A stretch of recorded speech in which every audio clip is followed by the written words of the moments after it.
সালমান শাহর বাসায় আসছিলেন, এসেই উনাকে সামিরাকে দেখা মাত্রই উনাকে একটা লাথি দিচ্ছে।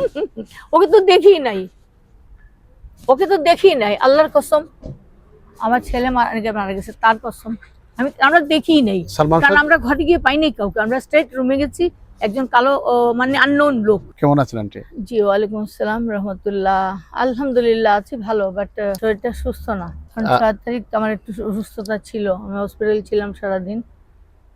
আমাকে বলছিল 72 ঘন্টা অবজারভেশনে থাকতে, কিন্তু পারলাম না। 7 তারিখ তো ধরা পড়লো, তারপর থেকে আপনাদের সবার সারা সারা দেশের সারা বিশ্বেরও বলতেছি, লন্ডন, আমেরিকা, অনেক জায়গা থেকে, যেমন ওনাদের লাত হয় আমাদের দিন হচ্ছে, এরকম কন্টিনিউয়াসলি চলছে সব।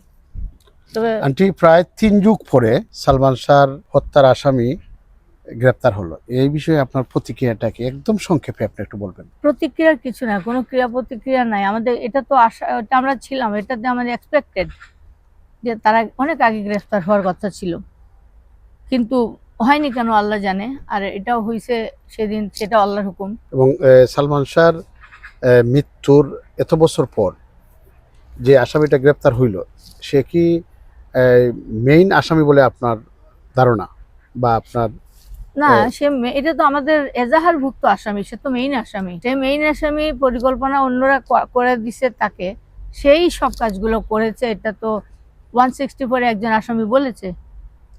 এবং সামিরা, যিনি ছিলেন প্রয়াত সালমান শাহর ওয়াইফ, ওনাকে নিয়ে আপনার বক্তব্যটা কি? না, সেখানে আমার বক্তব্যের কিচ্ছু নাই। এখানে এটা মার্ডার মামলা। যারা ঘরে ছিল, যেমন তার স্ত্রী, যেমন এখানে মনে করেন আমরা লন্ডনে আছি, আমি একটা বিড়াল পুষি। এখন একটা বিড়াল যদি মারা যায়, বিড়ালটাকে উঠাই নিয়ে যাবে, তারপরে পুলিশ আসবে, পুলিশ আমাদের নিয়ে জিজ্ঞাসাবাদ করবে সবাইকে, ঘরের লোকজনকে থানায় তো ডাকবে। জি। তো সে তো স্ত্রী, সে বলছে সে গোসল করাইছে, তারপরে সেই সব কিছু করছে ঘরে, পকেটে চিঠি পাইছে। তারপরে সালমান শাহর পকেটে তো পাওয়া যায় না। জি। সালমান, সে বলছে তার এগুলা, তো সে তাকে জিজ্ঞাসাবাদ করবে না? তাকেই তো, সে তো মেইন আসামি অ্যাকচুয়ালি। সালমান শাহর মৃত্যুর ঘটনাটা আপনি মা হিসাবে কিভাবে জানলেন প্রথম? আমরা জানলাম, আমরা সকালে, আমার হাজবেন্ড গেছেন, আমরা মৌলভীবাজার যাওয়ার কথা ছিল আমার ইলেকশন এরিয়ায়। আমরা উঠে রেডি হচ্ছে, তার নাস্তা খাবো, ঠিক 8টার দিকে আমার হাজবেন্ড বললেন যে আমি একটু ইনকাম ট্যাক্সের কিছু জিনিস ইমনকে বুঝাই দিতে হবে, আমি আসতেছি। তো বললে উনি গেলেন 8টা, সাড়ে 8টার দিকে, আর আসলেন 11টায়। তাকে উঠতে দেওয়া হলো না। তারপর উঠলেন উনি 9টা থেকে 10টা, সাড়ে 10টা, 11টা পর্যন্ত উনি বসে থাকলেন। কিন্তু সামিরা বললো এসে যে ও ঘুমাচ্ছে, না বা ওর সাথে দেখা করা যাবে না, এই যে আমার ঠোঁটটা শুকাই যাচ্ছে। তারপরে দিলই না দেখা করতে। ইন দ্য মিন টাইম ওদের একজন পরিচালক আসেন, উনি বসে রইলেন ওখানে, ওনারা কথা বলে 10:30, মানে 11:15টার দিকে বাসায় ব্যাক করলেন। আমি জিজ্ঞেস করলাম যে এত সময় লাগাইলে, তুমি লেট হয়ে গেল তো রওনা হইতে। বলে তোমার কিছু বললো না, যে মুখ খুব কালো। আমি বললাম কি হয়েছে, ইমন কি বললো? বলে ইমনের সঙ্গে দেখা হয় নাই, খুব রাগ করে বললো। আমি বললাম কেন, ইমন ঘরে নাই? বলে আছে, স্বামীরা ডেকে দিল না, আমাকেও রুমে যেতে দিল না।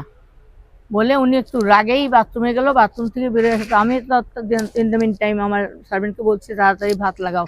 আমরা ওই সময় সাধারণত কিছু খাই না। আমার খুব অস্বস্তি লাগতেছে, খুব মানে খিদা লাগছে। তো আমি তো খানা লাগাইছে, একটু ভাত তরকারি বের করে আমি এক গ্লাস পানি খাইছি। খেয়ে মানে 10-15 মিনিটস উনি আসার পরে আমার লাউঞ্জের রুমে বসছি, ওখানে একটা টেলিফোন লাইন ছিল, খালি নিয়ে বসছি, আমি একটু পানি খাচ্ছি, ওই সময় ফোনটা বেজে উঠছে। আমার হাজবেন্ডকে আমিই বলছি যে ফোনটা তুমি ধরো।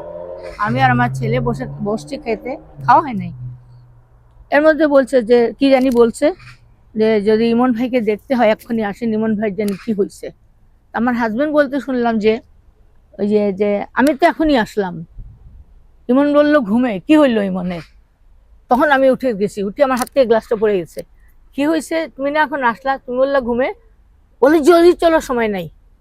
এই দরজা খুলে আমরা মা বেটা 3জন দরজা বন্ধ করে, ঘরে চাকরির কাজের লোক ছিল, বন্ধ করে দিয়ে আমরা চলে গেছি। নিচে যাচ্ছি, নিচে গিয়ে গাড়িতে ওঠার সময় দেখলাম আমাদের গল্লিতে অনেক লোকজন আমার ঘরের দিকে তাকাচ্ছে।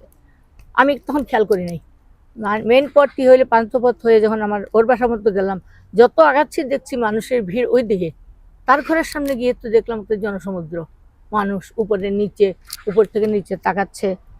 এই তো ওখানে গেলাম, ওখানে আমাদের উঠতে দিল না। এই তো এরকম। তারপরে রুমে ঢুকলাম, ঢুকে আমার দেখলাম ওই ছেলেটাকে মেরে ফেলছে কিন্তু ওরা। কোন ছেলেটা?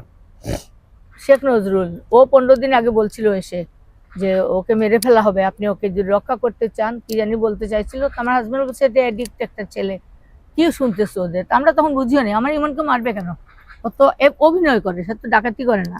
আমরা একটা লিফটে ও নেমে যাচ্ছে, ওই যে ডলির কাজের মেয়ের ছেলে বলে আমি, ও পালছে টালছে এগুলো মিথ্যে কথা সব।